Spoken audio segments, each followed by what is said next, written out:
یہ پنجتن پاک سے دعا مانگنا قرآن سے ثابت، حدیث سے ثابت، اور ابو البشر حضرت آدم علیہ السلام نے یہ دعا مانگی تھی۔ اب یہ پتہ چلا راز کیا تھا؟ راز یہ تھا کہ آدم آگے تیری اولاد ہوگی، وہ غلطیاں کریں گے، وہ گناہ کریں گے، ایک میں رب ناراض ہو جاؤں گا، پھر میں راضی ہونے کا طریقہ خود بتاتا ہوں کہ اپنی اولاد کو بتا دے جو تیری اولاد ہو، تیری اولاد ہو، اولاد انسانی، ان کو بتا دینا کہ جب تم سے کوئی غلطی ہو جائے نا، پنجتن پاک کا واسطہ دینا تیرا کام ہوگا، پھر ان کی توبہ قبول کرنا میرا کام ہوگا۔ اب تیسری قرآن مجید کی آیت کریمہ وہ میں پڑھنے لگا ہوں۔ اللہ تعالیٰ نے ارشاد فرمایا کہ انما یرید اللہ لیذھب عنکم الرجس اہل البیت وَيُطَّهِرَكُمْ تَطْهِيرًا۔ اس کا ترجمہ سنیں، اللہ تعالیٰ ارشاد فرماتا ہے کہ انما یرید اللہ، بے شک اللہ تعالیٰ چاہتا ہے، یرید اللہ، اللہ تعالیٰ چاہتا ہے، انما یرید اللہ لیذھب عنکم الرجس، اے محبوب تم سے ہر قسم کی میل دور کرنا، وَأَهْلَ الْبَيْتِ، اور تمہارے اہل بیت سے بھی، اے محبوب تم سے بھی اور تمہارے اہل بیت سے بھی اللہ تبارک و تعالی ہر قسم کی میل وہ دور کرنا چاہتا ہے، وَيُطَّهِرَكُمْ تَطْهِيرًا، اور تمہیں خوب خوب پاک صاف وہ کرنا چاہتا ہے۔ اب اہل بیت، یہ جب یہ آیت کریمہ نازل ہوئی، یہ میرے ہاتھ میں کتاب جو ہے پنجتن پاک، اور لکھنے والے ہیں ہمارے علاقے اللہ آباد کے بہت بڑے عالم دین، وہ قاضی عبدالرزاق صاحب دامت برکاتہم العالیہ، وہ زندہ ہیں، انہوں نے لکھا، تفسیر ابن کثیر کا حوالہ دیا کہ جب یہ آیت کریمہ نازل ہوئی، حضور علیہ السلام نے مولا علی شیر خدا کو بلایا، پیارے حسن اور حسین کو بلایا، اور بی بی فاطمہ الزہرا علیہ السلام کو بلایا، ان چاروں ہستیوں کو بلا کے اپنی کالی کملی اوپر اڑا دی، اوڑ کے یہ فرمایا کہ اللہم ہاؤلاء اہل بیتی، یہ میری چادر کے جو نیچے ہیں یہ میرے اہل بیت ہیں، یہ میرے اہل بیت ہیں۔ ایک بات یہ پریکٹیکل کر کے دکھایا، دوسری بات حضور علیہ السلام نے یہ ارشاد فرمائی کہ یہ آیت کریمہ جو ہے انما یرید اللہ لیذھب عنکم الرجس اہل البیت، یہ ہم 5 ہستیوں کے بارے میں نازل ہوئی ہے۔ حضور علیہ السلام نے ارشاد فرمایا یہ آیت کریمہ ہم 5 ہستیوں کے بارے میں نازل ہوئی۔ حضور نے فرمایا ایک میرے بارے میں نازل ہوئی ہے، ایک مولا علی کے بارے میں نازل ہوئی ہے، اور یہ بی بی فاطمہ الزہرا کے بارے میں نازل ہوئی ہے، امام حسن اور حسین علیہم السلام، ہم 5 ہستیوں کے بارے میں یہ آیت کریمہ نازل ہوئی ہے، 5 ہستیوں کے بارے میں، اسی لیے ہمیں ان 5 ہستیوں کو پنجتن پاک کہتے ہیں۔ اور کتنا اللہ تعالیٰ نے ان کو پاک فرمایا، اللہ تعالیٰ نے فرمایا وَيُطَّهِرَكُمْ تَطْهِيرًا، میں نے ان کو خوب خوب پاک کر دیا ہے، پاک بنا دیا ہے۔ پہلے یہ دیکھیں کہ اللہ تبارک و تعالیٰ ہے ان کو پاک کرنے والا، کتنا یہ ہستیاں پاک ہیں، پاک کرنے والے کی طاقت کا اندازہ لگانا پڑے گا کہ اللہ رب العالمین کی طاقت کتنی ہے کہ اس نے اپنی طاقت سے ان ہستیوں کو پنجتن پاک کو خوب خوب پاک کیا ہے۔ پہلے اس کی طاقت کا اندازہ لگائیں گے، جب اس کی طاقت کا اندازہ نہیں لگ سکتا تو پنجتن پاک اتنے پاک ہیں کہ ان کی پاکیزگی کا کوئی اندازہ نہیں لگ سکتا۔ اتنی فقط مثال کے طور پہ میں عرض کرتا چلوں کہ یار ٹیبل کا ایمان سپر پاور نعرہ حیدری، جی میں بڑی بات کر رہا ہوں کہ خانہ کعبے میں آپ کی مولا کائنات کی ولادت باسعادت ہوئی ہے، یہ کس نے لکھا؟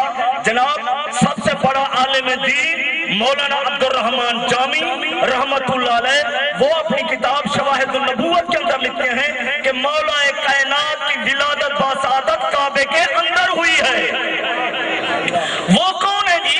مولانا عبدالرحمن جامی رحمت اللہ علیہ، یہ تبلیغی نصاب والا مولوی محمد زکریا صاحب لکھتا ہے فضائل درود شریف والے حصے میں کہ مولانا عبدالرحمن جامی عاشق رسول تو وہ جوان ہے کہ جب یہ اس نے نعت لکھی ایران میں اور اور دل میں خیال آیا کہ میں جاؤں حضور علیہ السلام کو روضے اقدس پہ سناؤں. پہلے مکہ میں گیا تو مکے کے بادشاہ کو حضور علیہ السلام نے خواب میں ارشاد فرمایا کہ عبد الرحمن جامی میرے پاس آ رہا ہے مدینہ شریف, اس کو میرے پاس مدینہ شریف نہ آنے دو, یہ آئے گا مجھے نعت سنائے گا, یہ اتنا میرا اور میری آل کا عاشق ہے, میں اس کو ملنے کے لیے میں محمد اپنے روزے سے اپنا ہاتھ مبارک باہر نکالوں گا, فتنے فساد کھڑے ہو جائیں گے, لہذا مولانا جامی کو مکے میں رہنے دو, مکے سے واپس ایران کر دو, ایران واپس بھیج دو.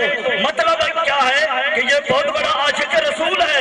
مولانا عبد الرحمن جامی رحمت اللہ علیہ لکھتے ہیں کہ مولا کائنات کی ولادت با سعادت خانہ کعبے کے اندر ہوئی ہے, اور یہ کتاب میرے ہاتھ میں مشکل کشا یہ حضرت علامہ مولانا سیم چشتی رحمت اللہ علیہ کی لکھی ہوئی ہے. یہ بہت سے حوالے انہوں نے دیا ہے. انہوں نے لکھا کہ شیخ عبدالعزیز محدث دہلوی رحمت اللہ علیہ اپنی کتاب ازالت الخفا میں وہ لکھتے ہیں کہ حضور علیہ السلام کے چچا زاد بھائی مولا کائنات مولا علی شیر خدا یہ خانہ کعبے کے اندر ہی پیدا ہوئے ہیں. اور تیسرا حوالہ جو ہے انہوں نے یہ عرب شریف کا مورخ جلیل علامہ مسعودی صاحب کی کتاب کا حوالہ دیا, انہوں نے بھی یہی لکھا. بات کیا ہے, بات فقط میرا بھائی اتنا ہے کہ حضور علیہ السلام کا فرمان ہے انزل الناس منازلہم, کہ لوگوں کو ان کے مرتبے کے مطابق اتارو, لوگوں کو ان کے مرتبے کے مطابق اتارو. تو جب مولا کائنات کی آمد کا وقت آیا تو اللہ تبارک و تعالیٰ نے مولا کائنات کے مرتبے کے مطابق ان کو اتارا. بات سمجھ آ رہی ہے جی؟ 13 رجب کی رات تھی, اور یہ کس نے لکھا, یہ بس میں نام نہیں لیتا, الشمامۃ الانبریاء من مولد خیر البریہ, یہ نواب صدیق حسن خان بھوپالی یہ لکھتے ہیں 13 رجب کی رات کو مولا کائنات کی والدہ مائدہ خانہ کعبے کا طواف کر رہی تھی. مولا کائنات کی آمد کا جب وقت قریب ہوا, آپ تھوڑی سی پریشان ہوئی تو سوچا کہ یہ خانہ کعبہ ہے, بیت اللہ ہے, اب میں کیا کروں. بس یہ خیال آیا, یا ادھر خانہ کعبے کی دیوار پھٹ گئی, آواز آئی علی کی ماں تو کعبے کے اندر چلی آ. آپ فرماتے ہیں کہ وہ 13 محرم کی تاریخ تھی اور رجب کا مہینہ تھا. یہ انہوں نے سارا ڈیٹیل کے ساتھ وضاحت کے ساتھ یہ الشمامۃ الانبریاء من مولد خیر البریہ, مولا کائنات یہ خانہ کعبے کے اندر پیدا ہوئے ہیں. اب یوں سمجھیے کہ واحد یہ ہستی ہے, نہ آپ سے پہلے کوئی کعبے کے اندر پیدا ہوا ہے, نہ قیامت تک کوئی کعبے کے اندر پیدا ہوگا.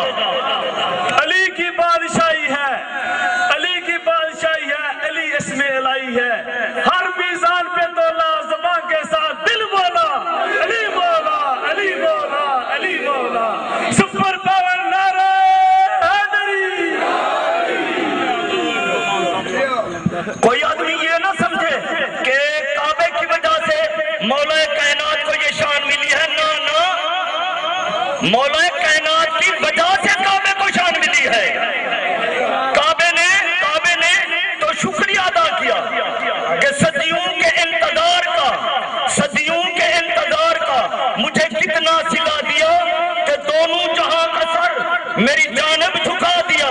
13 رجب کی رات بولا علی سے خدا کا گھر, قبلہ مجھے تو آپ نے کعبہ بنا دیا.